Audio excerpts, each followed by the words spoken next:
Perfect. So we are seeing some folks flowing in now. So we're just we're at about 13 already. So we'll just wait a couple more minutes or 30 more seconds maybe.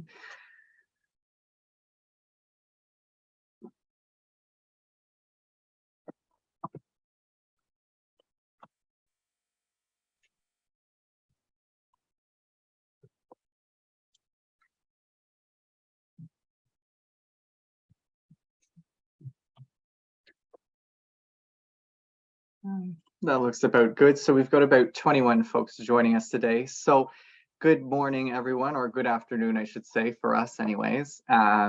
It's lovely to have you all here. My name is Aaron. I work with the Canadian Agricultural Human Resource Council, and I'm just going to go over a couple technical details before we begin today, and I pass it over to Leslie. We're using Zoom webinar today, so you'll notice that you can't use your cameras and you can't unmute yourself, but you can use the chat feature to introduce yourselves, say hi, let us know where you're coming in from. And we also have the Q&A feature that you can post questions in, and we'll get to those whenever we get to a Q&A session. We are also recording this session as well for your viewing later. Should you want to rewatch or share it, we'll give you the details of that a little bit after the session. But I think that's it for me. So without further ado, I'll hand it over to Leslie from the Canadian Nursery Landscape Association. Thank you, Aaron. I just wanted to take a moment to welcome everyone and thank you all for joining us today. At the CNLA, we've heard from our members a request for more information on and a better understanding of the temporary foreign worker program. So from this, we reached out to our partners in CAHRC, the Canadian Agriculture Human Resource Council, and they've put together this webinar for us. As Aaron said, this will be recorded and available for you for viewing later on the CNLA YouTube channel. So that's just a quick introduction from us at CNLA, and Jade, I will hand it to you to get us started. Great, thank you, Leslie. Hi, everyone. Very glad that you had the time to join us today. My name is Jade Reeve, and I am the Agri Skills Manager at the Council. I'd like to introduce you to my colleague, Victoria. She has recently joined the Council and will be presenting a portion of this. So if you'd like to introduce yourself, Victoria. Oh, you're on mute. Hi, thank you for joining. I'm Victoria Schuler. I am a project manager for HR services with CAHRC, and I look forward to presenting you this webinar. I will explain later about my background so that like you would have an idea about my experience with temporary foreign worker program. Terrific, thank you, Victoria. And we also have Louis-David Côté and Marc Gendron joining us from ESDC to present on the update of the NOC codes. If you both would like to say hi. Hi, so I'm Marc Gendron, the manager of the National Occupational Classification at ESDC, and I'm joined today by Louis-David, and I'm letting him introduce himself. Hello, everyone. Louis-David Côté, team leader of the National Occupational Classification Unit Group at ESDC. I was the person in charge of the research that was done for the major revision of the NOC for 2021. Great. Thank you very much to both of you. So, and I'll give you a quick overview, not to take too much time, but explain a little bit about CAHRC and also how this came to be, this webinar. We were very fortunate to do a lot of research in various programs that you see on screen here, and work with the NOC team to provide recommendations for the update that happened for the 2021 classification. So that will be further explained in the presentation, but just so that you know that we were really fortunate to provide recommendations and see some of those changes come about as the NOCs have grown and expanded. So the Canadian Agricultural HR Council is a not-for-profit national association, and we work with stakeholder groups across primary agriculture and also through government, federally and provincially, as well as education stakeholders, industry associations, and commodity groups. So we have quite a wide reach, and we really, really do appreciate all of the collaborative approaches that we have experienced throughout our history. We really very much enjoy working with stakeholders, and you know, they are the driving force behind us working to collect research and develop valuable tools for people such as you on this webinar today. So that's a little bit about the council and the programs that you see here on screen. So AGHRC Workforce Issues. Of course, that program focuses primarily on what's happening on the labor front. Our AGHRC LMI is really focused on collecting that robust labor market information and developing tools and reports, and even presentation materials that would assist with associations being able to present some of the challenges, you know, even in partnership with government to be able to seek out funding or policy change. So we really try to provide that foundational research. On the AGHRC skills side, we take the job analysis that we've done across the sector, and then look at what we can create in terms of HR management tools and solutions, as well as training. On the diversity front, that's an evolving topic, and we are here to help. And so we meet industries where they are and where they need help.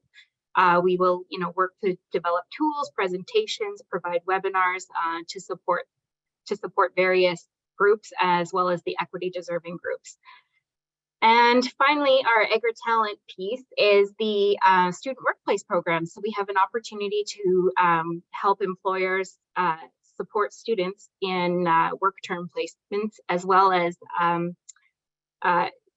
encourage the non-agricultural students and those, you know, in different programs to explore an opportunity within agriculture. So without further ado, I'll hand it back over to my colleague Victoria to start her presentation. Okay, thank you, Jade. So just to give you an overview, I have experience in immigration and foreign recruitment industry. I've been working in this industry for over 10 years. I'm based in Saskatchewan and Saskatoon, and for the last few years, I've been working in the immigration company that assisted agricultural businesses in Western Canada with dealing with various farm labor issues.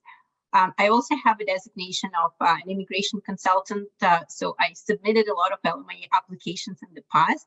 My last application was submitted in December, just before joining CAHRC. So I do have experience in successful applications, in returned applications, in refused applications, and in dealing with different Service Canada officers. Some are very knowledgeable and understanding about the program. Some would require extra explanations about some unique agricultural positions. And one thing I wanted to add, when I was preparing this presentation, I realized that nursery and landscape industry has a unique position, as some of the occupations can be considered as primary agriculture, and some are not. So you will need to be able to navigate in all the streams and understand which streams fits you the best.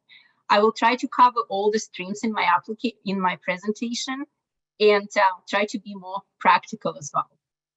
And this first slide, if you already dealt with the temporary foreign worker program in the past, you probably may not be successful because your application was refused because, for example, you are in the area with a high unemployment rate, or you are confused with the application form that you needed to submit. So there were some recent changes with the temporary foreign worker program.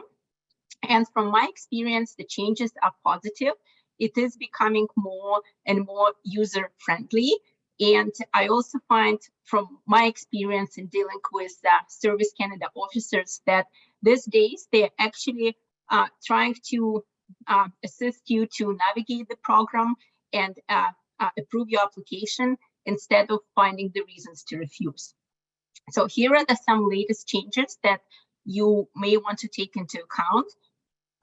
For example, in April, the refusal to process policy is no longer in the effect in the regions with unemployment rate 6% or higher. Or like Alberta didn't want to process LMI applications for certain occupations for a very long time, and now this policy is no longer in effect as well. The other thing that like not as the best news, but if you are submitting an application in a low wage position, before, if you have 10 employees and less, you were not the subject of a 20% cut. Now you are. And for example, if you have 10 employees or less nationally, you will only be allowed to hire 2 if you're submitting an application in a low wage position. There were some changes in the NOC system, which will be presented later. The other thing is from January 2022 till June 30th, 2023, ESDC suspended minimum advertising requirements for employers applying for an LMIE in primary agriculture, which is great news. This is to help to deal with post-COVID labor shortages. So even if you're planning to submit an application right now, if you submit it before June 30th, you don't need to run any advertising. And the other good news is recently there was an announcement that LMIE program moves to the online portal. You can Google that link, and the LMIE online portal is a really great tool to use. I will talk about it later. They come up with video guides for the employers that actually like helps you to determine the stream and to navigate you with your application process. And this slide shows just like a roadmap of the LMIE process. So like just quickly, first you need to determine your stream and the program eligibility, where you need to decide to understand if you qualify for primary agriculture or you need to submit an application under the regular stream. You need to determine your NOC, wages, and working conditions, and understand if you have to provide accommodation, if housing inspection report is required or not. The second step is the preparation of the actual application, which includes collecting of the documents to prove the business legitimacy, especially if you're submitting an application for the first time or didn't have a positive application in the last 2 years. Some province would require employers to be registered with provincial authorities before submitting an LMIE application. You need to do your recruitment and advertising. Some application for primary agricultural stream will require housing inspection, and you have an option to submit an application online or on paper. The third is assessment by Service Canada. Your application will be assessed on whether you're actively engaged in business, whether there is a reasonable employment need, whether you are able to fulfill the terms of the job offer, your past compliance, whether you're actually feeling the labor shortage, and whether you submitted an application for the right stream, and if you try to recruit and hire Canadians as well. One of the components of the assessment process is the interview with the Service Canada officer, when you have to talk to them and answer certain questions. And unfortunately, even after you receive your positive LMIE, the process is not over yet. There is a huge component called employer compliance. You must keep your records for 6 years. You need to inform Service Canada on any modifications on LMIE or on employment conditions, and you might be subject to audits from Service Canada. Can we move to the next slide? So just to start, in order to determine the stream for the LMIE application, we need to understand the definition of primary agriculture. So it's the primary agriculture is the work that is performed within the boundaries of the farm, nursery, or greenhouse. It involves operating agricultural machinery, dealing with animals, or harvesting preparation crops, trees, or other plants of the market. And it has to be positioned with a certain NOC code.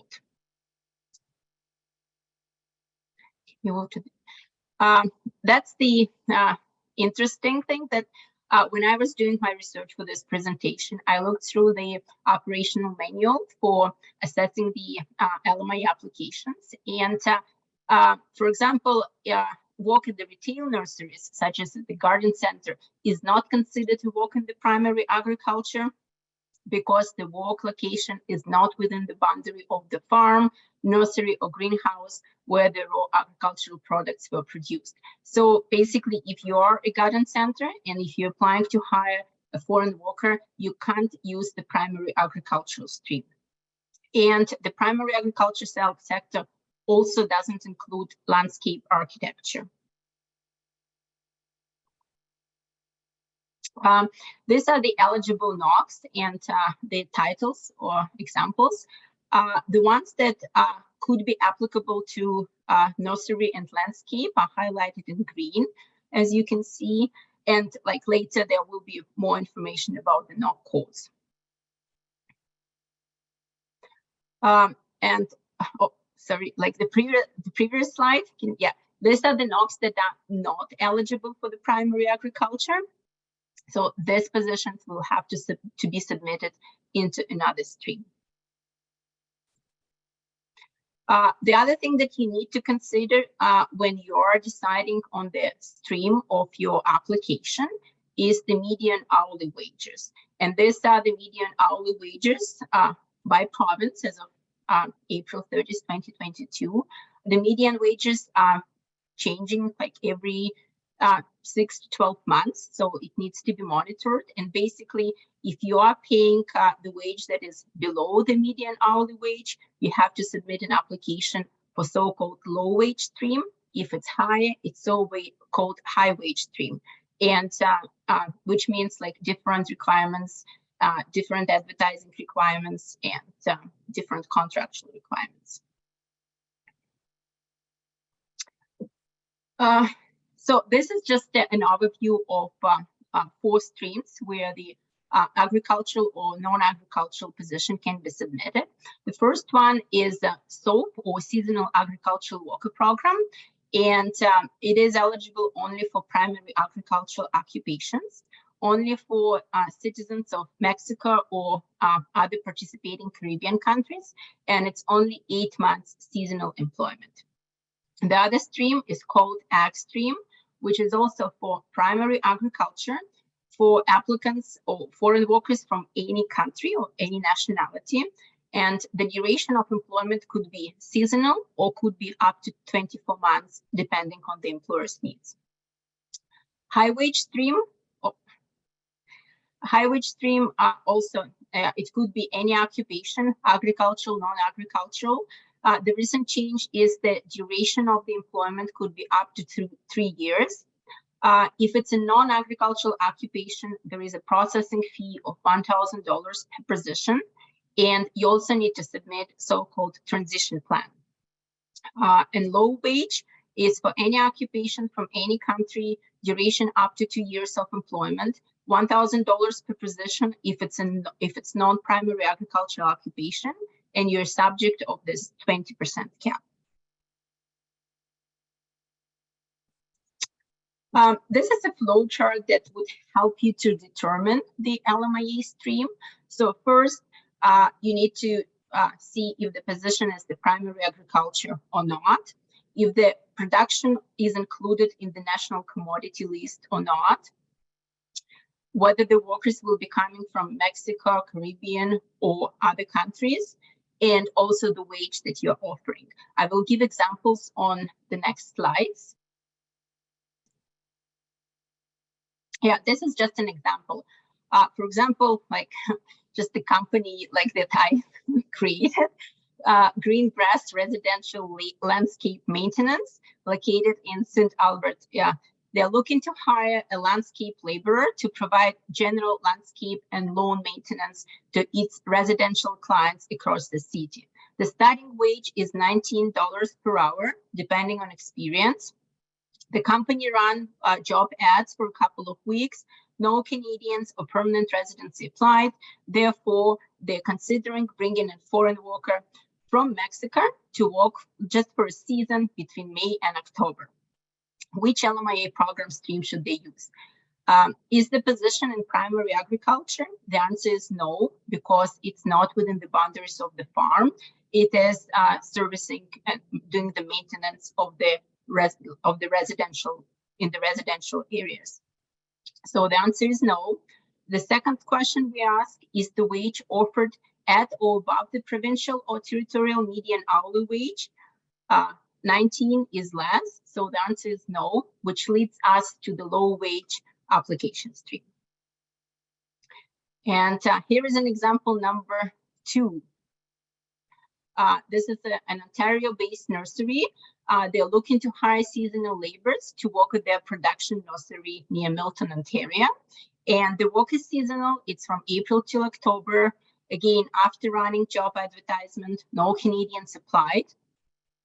They know of someone in their area who, for example, hired Mexican workers in the past, and those Mexican workers have some family members that would like to come and work in Canada. So the employer is definitely interested in an individual from Mexico. The wage is $16.50 per hour, and they also provide on-farm accommodation for the workers. How we will determine the stream? The position is in the primary agriculture because it's within the boundaries of the nursery. The production is included in the national commodity list, and the worker will be coming from Mexico or Caribbean. So the answer is seasonal agricultural worker program. And here I will just provide like a general overview and like the difference between like two streams. I didn't include high wage stream. Like there is information available on the website, and if there are any questions about high wage stream, I will be able to answer those as well. So like main questions, who can apply? As we covered, in the primary agriculture, production must be included in the national commodity list, and it has to be approved ag positions. So this is applicable for seasonal agricultural worker program ag stream. In low wage, production doesn't have to be included in the primary, in the national commodity list. The other important is what countries can participate. Like SAWP is only for Mexico and Caribbean countries. Ag stream and low wage is for any nationalities. The other thing that is important to keep in mind is who is responsible for finding and recruiting the workers. Like if you don't have, if you haven't identified an individual you would like to hire, you need to keep in mind that with SAWP program, it's a government of those source countries. You cannot interview the applicants. You just send your requirements, and like you will get like whom they think is more suitable or who is available at that time. If you have workers whose names like or the workers that you hired in the past, then you still can go through SAWP program, and you will get a particular individual that you name. For ag stream and low wage stream, it's the responsibility of the employer to recruit and select workers. So you can do it either yourself as a direct recruitment, or you can work through the recruitment agency as well. I know that there is a webinar planned on working and dealing with the labor agencies. The next one. Can we move to the next slide? The duration of the employment, SAWP is only 8 months. Extreme low wage could be up to 24 months. The advertising requirements, at the moment, there is no requirements for positions for primary agriculture until June 2023. Normally, the advertising is required. For the low wage positions that are not in the primary agriculture, it has to be a minimum of 4 weeks advertisement within the last 3 months, and 3 different recruitment activities. One should be in a job bank, and another one should be among underrepresented groups. The wage rate, so the wage rate, it can be checked on the website. It depends on the province, and it depends on the commodity sector. Like, for example, nursery grown trees and greenhouses nurseries in Ontario, the wage rate is $15.83. And for the low wage, the employer needs to pay the median wage on the job bank that is in their economic region, or the same wage that is paid to the current employees in the same occupation. We move to what are the requirements for accommodation? Seasonal agricultural worker program and AgStream will require accommodation to be provided by the employer. The accommodation needs to go through the housing inspection, and housing inspection needs to be done within the 8 months before submitting the LMIE application. With SAWP, the employer cannot charge the workers for accommodation except the BC. For AgStream, it depends. If the accommodation is on farm, you can only charge $30 per week. If it's off farm, it's $30 for low skilled or up to 30% for higher skilled occupation. And this 30% would include the cost of utilities. For low wage, there is no requirement to provide an accommodation, but employers must ensure that the accommodation is available. You might be asked to send a copy of advertising for accommodation that is available in the area. And if accommodation has to be affordable, again, affordable is considered that the cost is no more than 30% of the gross monthly income of the employee, and that will include the cost of utilities as well. In terms of paying for the flight, employer pays for the round-trip transportation. In SAWP program, some cost can be recovered except BC, up to 50% or no more than $560 in Ontario, for example. It depends on the province, and it also depends on the country where the worker is from. And for AgStream and low wage, employer has to pay for the round-trip transportation, and cost must not be recovered from a temporary foreign worker. And the other thing that you also need to keep in mind, if you're hiring a foreign worker and the employment is terminated, you as an employer is still responsible to pay for his for the worker's flight back home, unless he is hired by another employer and another employer is taking over this responsibility. Processing cost, primary agricultural positions are exempt from LMIE processing fee, and non-primary agriculture, there is a non-refundable fee of $1,000 for each position. And the last and the most important question is, how long does it take to get an LMIE? What is the processing time? The processing time is published at Canadian government website. It is updated quite regularly and it is accurate. So when I was updating my presentation yesterday, I double checked. SAWP is 14 business days, AgStream is 19 days, and low wage is 35 business days for non-primary agriculture position. And I think that's the end. I can answer any questions. Perfect. So we do have one question, but if anyone does have any other questions, please feel free to add them to the Q&A or the chat.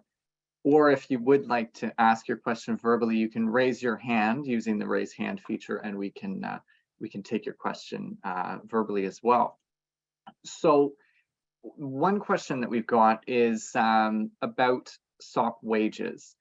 There was a significant increase to Alberta and BC wages this year, and this person's been asked a lot about the process of how these wages are determined and how they can ensure that Alberta is represented as part of the negotiations moving forward.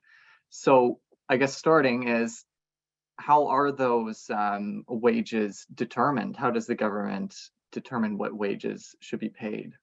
I don't have the full answer to this question, unfortunately. I know that the wages are determined based on the stats, from previous wages and from the job advertisements that employers were running in the past. But unfortunately, that's all I can answer for this question. Okay, so I'm assuming the government also perhaps isn't clear either about it's not posted online perhaps about how. I don't think it is posted. You may look for it if you really want to get an answer to this question. my advice is just like check it regularly. It does change. It never goes down. It only goes up.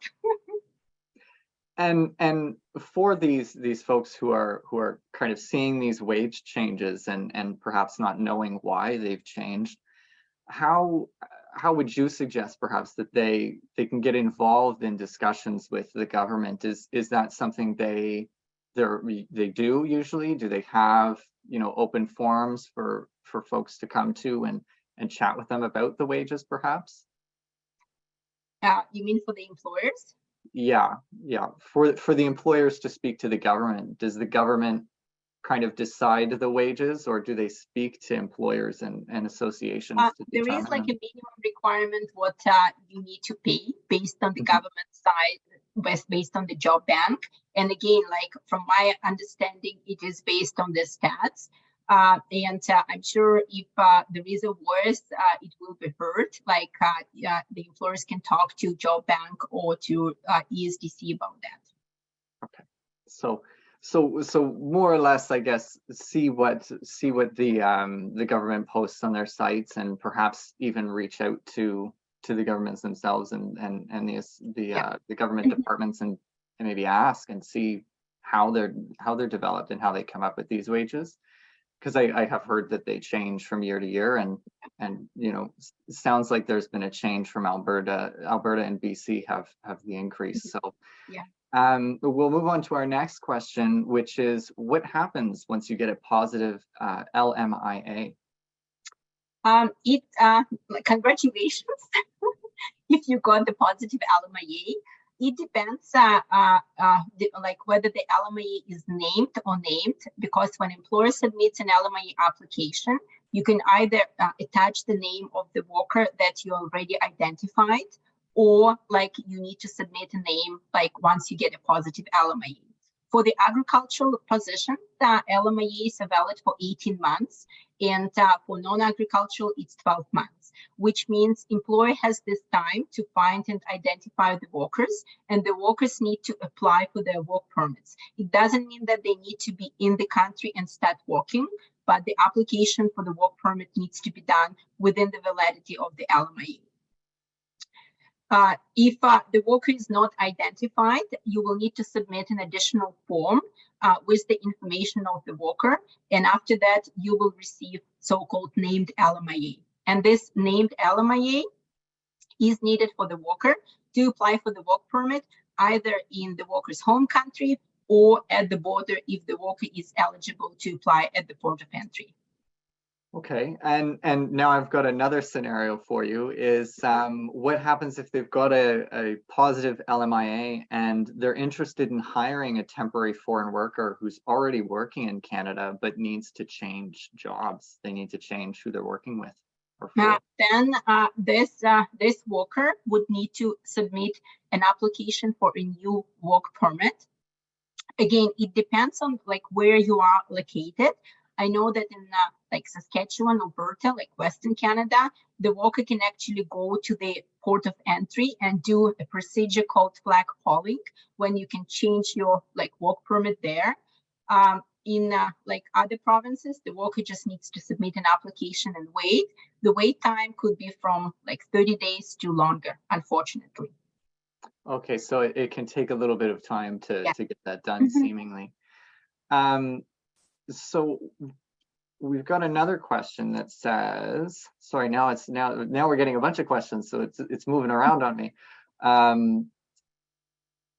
Are we able to hire someone who's already in the country that's on a visitor's visa with an LMIA? Or is it the same situation where they'll need to go to a port of entry and Yeah, visitor visa or like visitor status is just an authorization for an individual to enter Canada. It doesn't allow you to like work in Canada. So this individual will need to submit a work permit application, wait until he receives the work permit application, and after can start working for you. That's great. And right now, advertising for the SAWP program has been suspended until June 2023. Do you think that will continue in future years? I'm not sure. Again, this suspension was as a like to help with like post-COVID labor market. So I'm not sure. One thing that you need to keep in mind as well, if you're hiring a replacement worker, like you're not required to re-advertise, so maybe it will help. But otherwise, just we need to keep checking the government website to see what they come up with. And when applying, can workers start working with you once they've got that new work permit being processed, or do you have to wait until the whole process is complete? You need to wait until the worker receives actual work permit, and again, it is for your safety, because if there is like an accident, for example, and you have an authorized worker, like it may affect your like future applications and access to the temporary foreign worker program. Okay. We do have a long question in the Q&A. I'm gonna read it out so that we can see it together. We've got a little situation here that someone's describing for us, and so they've applied for extensions of the work permits for 3 workers under the ag stream in mid-October of 2022. The original work permit was good until mid-January of 2023 and have been approved for an LMIA for these workers to return to us after their first 2-year contract. It's been 126 calendar days, or 87 working days. The current processing times on IRCC says it's 161 days for online applications and 59 days on paper. We did receive a 1-month extension very quickly, and they continued to work, but have not heard anything on the original extension. Are there any improvements on the processing times? The processing times, they are just what they are, unfortunately. I would recommend to send a web form, like just describing your situation. And because it's an ag stream, it's like time sensitive, you probably would need the workers like right now, pretty soon. So my advice would be like first send a like web form, like with the explanation of your situation. You may need to wait for up to 2 weeks before you hear the result. Also, from my experience, if you go to your local MP, it may help as well, as they have like a dedicated line or dedicated access to the IRCC officers, and you may get like a quicker response, or at least an update of like what's going on. Okay, so probably give them a little ask is kind of what you're suggesting is yeah, just to describe like why you need it. And again, for the agricultural occupation, you can like describe like what will be your financial losses if you don't get these workers, and like you might get an answer faster. Okay, that's great. So I've got one last question, and it's, where would a temporary foreign worker apply for a work permit once they're in Canada? If they arrive in Toronto, where would they apply for that new work permit? It depends on the nationality of this temporary foreign worker program. If this foreign worker is from a visa exempt country, they can apply and receive their work permit at the port of entry, like when they're going through TBSA officers. If they are not from the visa exempt country, if they came here, say, as visitors or students, and they decided to like start employment, then they need to submit an online application for the work permit. Okay, well, that's great. I think we've answered all of the questions. Hopefully, hopefully folks have gotten what they've needed from that. We are going to be passing it on now to Louis and Mark, I believe. Yes, we are. Perfect. So it's over to you two now. All right, thank you very much. Louis David will walk you through a presentation and the key changes to the NOC that are relevant to today's webinar. I just want to make a few key introductory words about how the NOC is being made, how it's updated, and the relevance here today. So with the temporary foreign worker program, the NOC is indeed one of the key features that is used for the applications and reviewing process. But the main objective of the NOC is basically it's built with Statistics Canada, maintained with them to collect and disseminate statistics. And there were discussions earlier on about wages, and some of the wages produced, notably published on Job Bank, uses data disseminated by Statistics Canada, be it the labor force survey or the census, for instance. So the NOC is mostly designed to help gather information on occupation and disseminate it. So that's the main purpose. But as we see with the temporary foreign worker program, it's useful to many other programs and policies, notably in government. But the NOC 2021 is something that is required a lot of adaptation from many users, including temporary foreign worker program, because it's an historical change. Louis-David and his team led all that work with Statistics Canada, several years of work, and in consultation, receiving recommendations, suggestions, comments from stakeholders to adapt the NOC, not only the content of some occupation, but also the structure, the framework used to classify occupation. So it's really one key change that hasn't been observed ever since the NOC was instated in the 1990s. So I'm really happy to be here today and have Louis-David walk you through some of the key changes that may be relevant to you. And without further ado, I'll let him walk you through what he has prepared for you today. Louis-David. Merci, Marc. So it feels weird a little bit because I feel we just had like dessert and now we're back to the main dish, in the sense that, like, I think what you guys were really interested in was like to know about all these immigration features, while the NOC helps those immigration programs. So that's why I'm saying like it comes slightly before what you just heard. Maybe it would have been better to go the other way around, but like we'll deal with what we have right now. So basically, as Marc mentioned briefly, the NOC, the main purpose of the NOC is really to gather statistics on the labor market for the different occupations that are observed.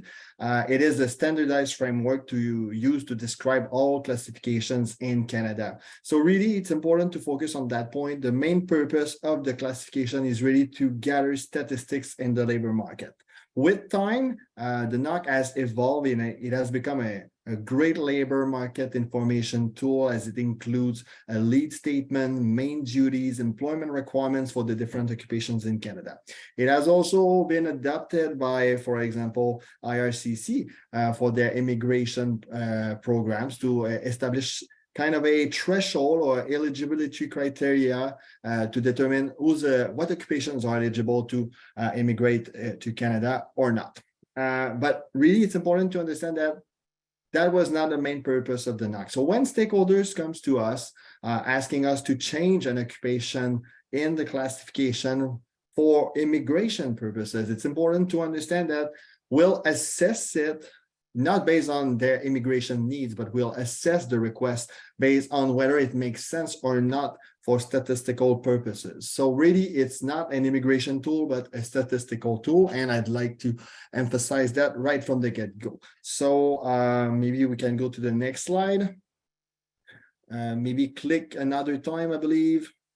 So thank you. So as we can see here, the NOC is updated yearly for content changes since 2017. What do we mean by content changes? Is changes that do not affect the collection of statistics in the labor market. So for example, if we were to change the main duties of an occupation or the employment requirements of an occupation, that doesn't have any impact on the way Statistics Canada collects the data about the different occupations. So those changes we are now allowed to do every year. So it's a plus for us because it keeps the classification alive. We are also allowed to make more complex changes to the classification. For example, creating new occupation, reflecting emerging occupations in the labor market, merging two occupations, changing the framework of the classification. Those changes we are allowed to do, but only every 10 years, okay? And they have to coincide with the census cycle. So the first major update of the NOC was in 2001. There was another one in 2011, and we just experienced one major revision in 2021. Hence why we have this new NOC 2021. And the next expected major revision is for 2031. So still a long way from here, like 8 years from now. Next slide, please. Maybe another click. Yes, thank you. Oh, that was a click too far. Yes. So what is the guiding principle of the NOC? Really, it's the kind of work that is performed by the different occupations. So when we try to create the occupation and find where to place occupations within the NOC, it's important that we'll group occupations that do a kind of work that is relatively similar. For example, in the labor market, we have hairdressers. And if we were to, in fact, we have grouped that occupation with another occupation because hairdressers, or maybe I should use the example of barbers, I'm sorry. Barbers in Canada, it's an occupation that everyone knows, but it's not the biggest occupations in the labor market. According to my knowledge, I don't think there are 5,000 workers across Canada that are barbers. And why am I saying 5,000 workers? Because this is the kind of threshold that we have used to create the new NOC 2021. We try to ensure that all occupations that were created in the new NOC 2021 had at least 5,000 workers in them. Why do we need to care about the number of workers? Again, it's for statistical purposes, because if you get below that threshold, all the statistics that you gather for those occupations that have less than 5,000 workers, there are more or less relevant in the sense that they become very volatile and they may not reflect reality. For example, your employment, your unemployment levels, your wages, they become shaky if you are below that 5,000 workers level. So that's the reason why when we create a unit group, we try to have an occupation that has at least 5,000 workers. And if you don't get to that level, then we'll start grouping occupations together to create a unit group that encompasses 2 or 3 occupations together. And we'll do that based on the kind of work they perform. So if I'm going back to my example of barbers, for example, say that we don't have 5,000 workers in Canada to create a unit group solely for barbers, then we'll look for another occupation that does a kind of work that is similar to what they do. And at that point, we won't try to group barber with an occupation such as economist, because I'm mentioning that because I am an economist. So we're not going to match these 2 occupations together because the kind of work that they perform is really different. Then we'll try to find for something that is similar to barber, and then we'll turn and we'll see hairdressers, for example, that both groups cut hair. So basically it's relatively similar. Obviously, if you are an expert on the matter, you will say that an hairdresser is really different than a barber because they don't cut the same kind of hair, and hairdresser, they apply dye in the hair and they use chemicals and stuff like that. Obviously, when you're an expert in the field, you may feel that these 2 occupations are different. But when you look at them with the big lens of the labor market, you'll see that those 2 are relatively similar, hence why they've been combined together in the NOC. That's, in short, the reason why we need sometimes to group occupations together. Next slide, please. Apparently I've already started talking about this. So here you see the 5,000 I was mentioning. Good, perfect, that slide. So in the NOC, we use 2 main categories to classify occupations.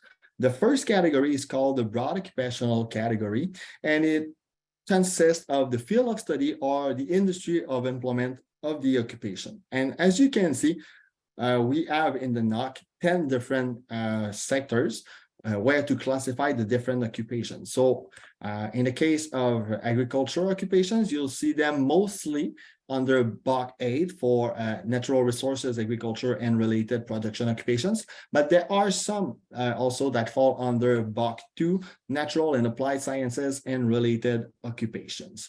Next slide, please. Oh, yes, good. This is the next main category that we use to classify occupations. It's called the tier categories. It replaces maybe you had heard that in the past, the skill levels. We have gotten rid of those for several reasons that I won't get into detail because I don't really have the time. So tier categories, they stands for training, education, experience, and responsibilities. And why are we mentioning this? It's because this is what we truly assess when we look at an occupation and we try to classify that occupation within our framework.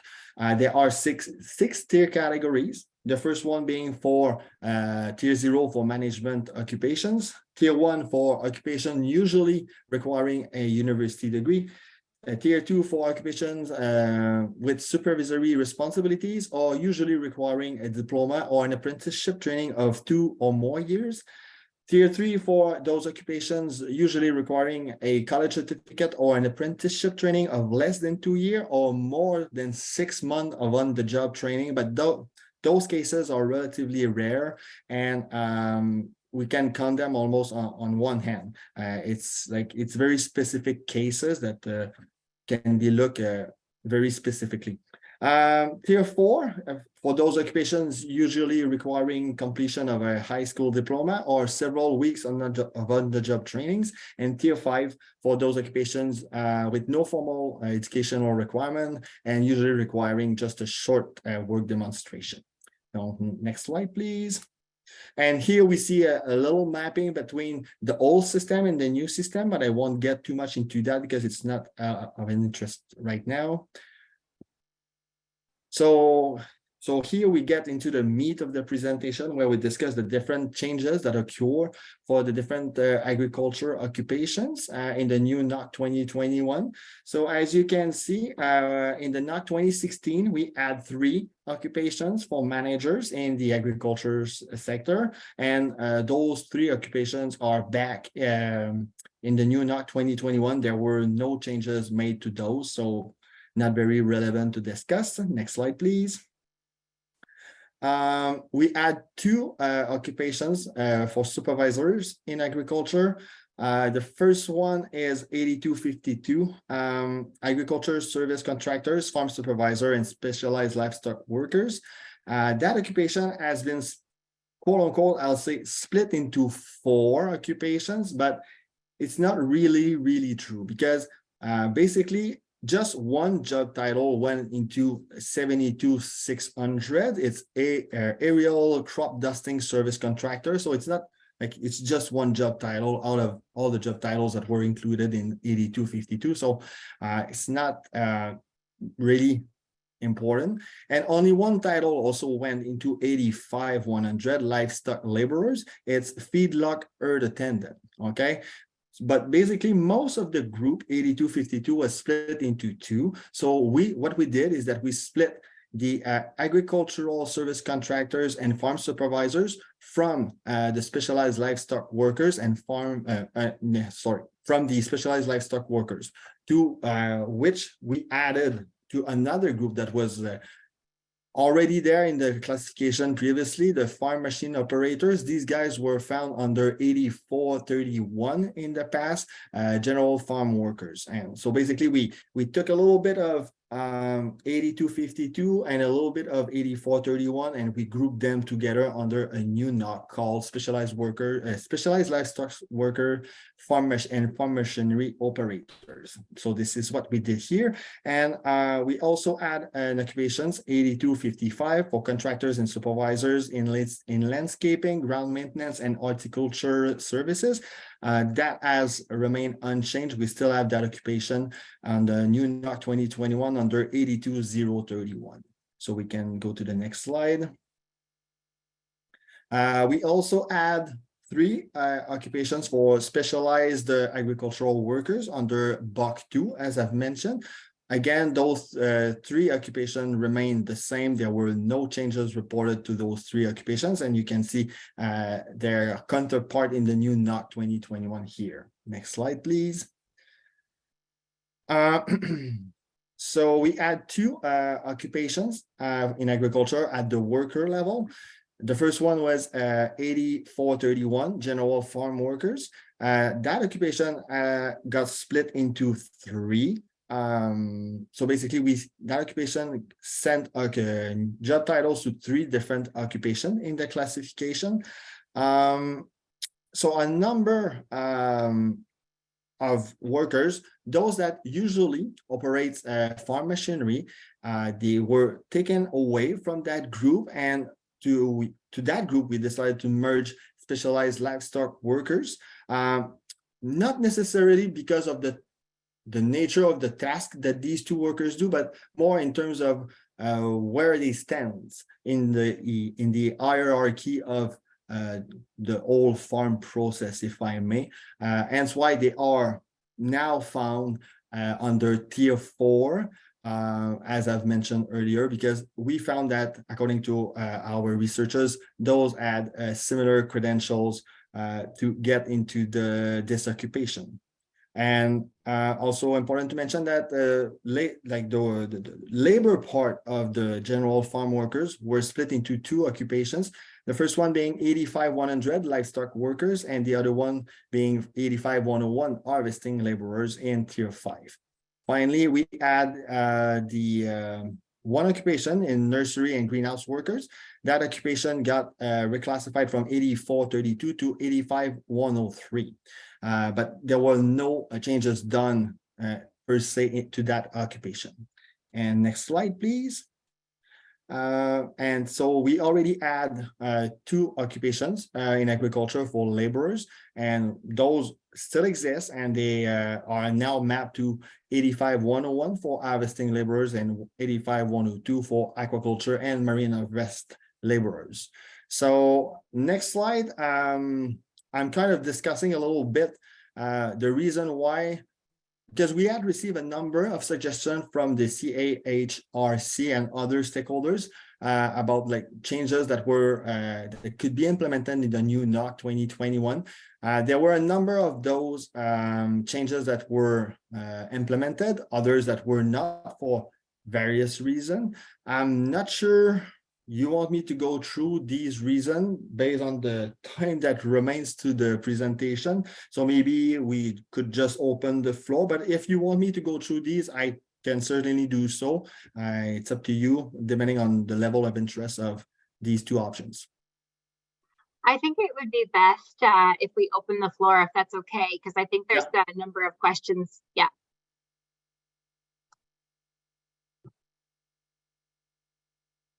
Well, I currently don't see any questions, but if anybody does have any questions, please put them in the chat. We'll definitely get to them. I know we are close to wrapping up, but we do still have a couple minutes to answer a few questions if there are any. Sorry, Erin, I was seeing the chat with notifications, so I thought, oh, we must be getting much more. So I guess perhaps there was just chat between people.